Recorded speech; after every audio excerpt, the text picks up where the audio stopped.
Update on my leg situation. I am in fact a cripple. I've had 3 major leg surgeries. I have a PCL replacement, zombie parts are bolted into my leg, an LCL replacement, zombie parts are bolted into my leg. My meniscus was bolted back into the bone, and I have basically no meniscus in my leg from traumatic injuries sustained while training with the circus. The last year, I've been getting a little too heavy, right? Because I've been trying to figure out what to do, and my activity level has gone down. We've had a bunch of things happen. We had the fires in Los Angeles, which has pumped out tons of toxic stuff into the environment.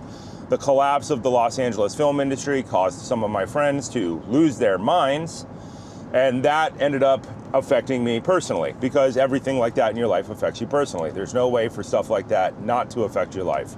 The levels of stress are high. It does not matter. We have to find a way to move forward. Last year, I was supposed to get stem cells in October, which is about 10 months ago now. Didn't happen because somebody lost their mind, and you had to try to make sure that the world didn't fall apart for people in your life. That's good, that's okay, that's what you're supposed to do. You're supposed to help people when they need help. So I tried for November, did not happen. Things got progressively worse. I ended up exiting Art Asylum, our warehouse in Los Angeles, April 1st. Before April 1st, the fires happened. What was that? February, so much stuff in the air. I ended up with a infection in my skull and in my nasal cavity and in my ear canal, which caused facial paralysis, Bell's palsy.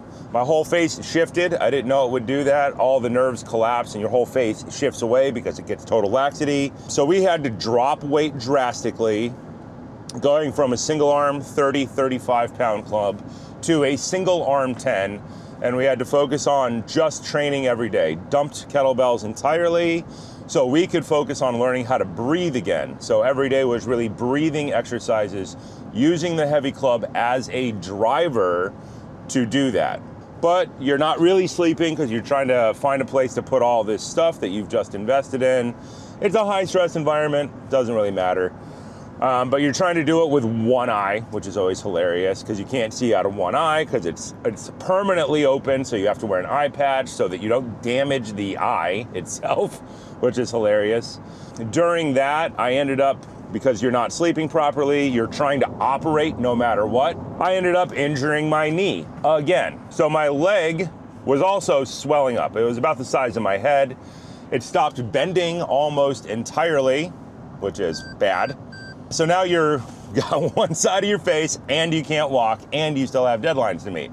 Gotta love this stuff, right? God's always testing you. After we got out of the warehouse, we sat down for a couple of weeks. We went out and we tried to work on some cars in the desert out by California City. During all of this time, my F350 6.7 2011 stopped working entirely.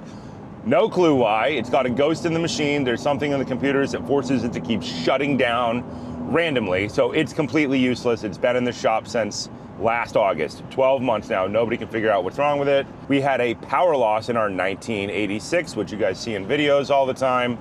K5 diesel blazer. We put a new fuel system on it, a bunch of other stuff. Power disappeared entirely. No clue why. That one's definitely on me. I definitely made that problem worse, not better. Probably not thinking clearly, all this other stuff. So what has happened since then is I was to the point where I almost couldn't walk, which was bad. And we went to the hospital and got an MRI. They told me I need a full knee replacement. No, absolutely not. A full knee replacement pretty much means they cut open your leg, they fillet your leg, they chop off the top of both bones, and then they take a metal rod and they shove it into your bones, and then they try to connect everything back together in a Frankenstein mass. I am 45. The lifespan on those is not 50 years. So we are going to try to find any other way to get around that, because they told me when I was 28 and I originally got my injuries training with the circus that I would be crippled forever. And we just said, I'm pretty sure we can train our way out of this, or technology will get to the point where we can get out of this. That is where we're at now. I was not walking, so I went back to alternative therapies. I went back to acupuncture. I went back to weekly massage. Acupuncture got me walking within 2 days. 2 days, I did 2 acupuncture sessions, 2 days in a row. And on the third day, all the swelling disappeared and I could actually walk, which was great. I drove across the country. I taught a 6-day staff fighting seminar. It held up just fine the entire time. But we weren't able to push our own personal training. So we have gotten rid of the swelling, but we started our training over because we always start our training over. That's 2 times this year that I've had to start my training over. That's fine. That's how life goes. There is absolutely no way to improve in a straight line upwards forever. Everybody gets hurt. The cooler your stories, the more likely you are to have serious injuries. And I have some semi-cool stories and some semi-serious injuries. So every time you get something like Bell's palsy, your face paralyzes, you lose an ability to breathe, you start over. You start ramping back up. Then the leg goes. Then you drop all the way back down in weight again. You rebuild again. That happens. This has happened to me. It happens once every couple of years. This actually has not happened to me since 2019 or 2018. And we did some crazy stuff between 2018 and now. 2018, I think we were in Washington, D.C. for a movie, and London for a movie. And then 2019, we spent most of the time in Romania. And then 2020 happened, lockdown happened, and then I came up with some really fun goals then where we built up to 60 minutes of nonstop kettlebell lifting with relatively light weights. We started at 16K and we built up to 29K for 60 minutes without putting the weight down, without stopping moving, which was a pretty fun goal. What we're doing with our training now is we're innovating yet again, because that's how you work your way out of problems. You design your way out of problems. What we are running right now is a double heavy club program. So in the world of heavy club swinging, you have Indian club, which restores structure, breathing, and movement with posture. Then we go to two-handed club training, which focuses on side hip snap, single arm club training, which focuses on throwing pattern training, heavy throwing pattern training.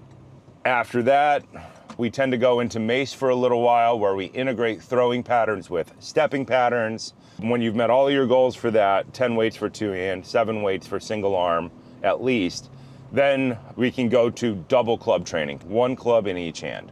So that's where we're at now. We drop back down in weight, we rebuild our structure, our breathing, and our movement again. It's the same throwing patterns, but we have what's called anchored patterns, where one hand is holding a club and the other hand is moving. This changes the way that your rib cage works on both sides of your body. One side has to be stable while the other side expands and contracts. When you're doing single arm club training, you let the whole rib cage do whatever it needs to go up in weight. So we're doing this all in phases with the way the shoulder works and the way that the spine works. We're combining that with a lower rep program for our legs. So we are doing a double kettlebell squat program, which is starting way back down. We started down at double 18s because of the knee, and we're building our way up towards double 40s. It could take forever. Who knows how long it'll take? Who knows if I'll get there with the condition of my leg? No idea. We're also putting in our single arm clean and press training, and we're combining that with double kettlebell snatch press training.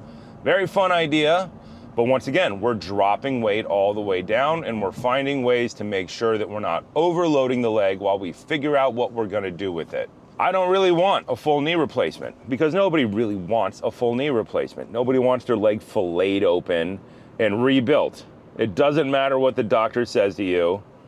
That's not gonna be great or easy on you in any way. When I had my first series of surgeries, they told me I'd be up in 6 weeks, which was a blatant and utter lie. I did not walk for 6 months, and I was trying every day and blacking out from the pain.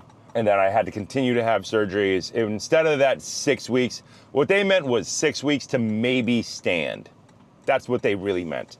But that's not really what life is. Life is a big, adventurous story, and so you have to get way beyond standing. You have to get throwing patterns. You have to get martial arts patterns back. You got to do all the cool stuff you want to do. You got to ride dirt bikes. You got to ride horses. You got to ride a bicycle from coast to coast. You got all kinds of things you need to do that are way beyond just standing. So I don't really want the full knee replacement. So once again, we're investigating stem cell therapy, because here's the thing. Full knee replacement, I'm assuming it's going to be very, very expensive. My first series of surgeries cost $150,000. That is a lot of physical therapy that you could get in exchange for that, which is how I've looked at it forever. Kettlebells are cheap. If you spend a couple of $1,000s a year on your health and fitness, on either programs or equipment, that is cheap compared to any one surgery. So I don't know how long the recovery would be from a full knee replacement. So we're gonna try stem cells. We're just gonna have to do it. And then we're gonna try and do it 6 months later and 6 months later. We just have to keep trying to be better, because anything is better than having your leg chopped open and having metal bars shoved into your bones. We're gonna find a way to train our way out of it. Already, I'm functioning better. I've gotten back to having no pain by cycling my training properly, lowering my stress level, getting rid of infections in my skull and all that other stuff. And we're gonna work our way through the problem, because you never give up, you never surrender, you're never out of the game. Doesn't matter, we're always going to be moving forward.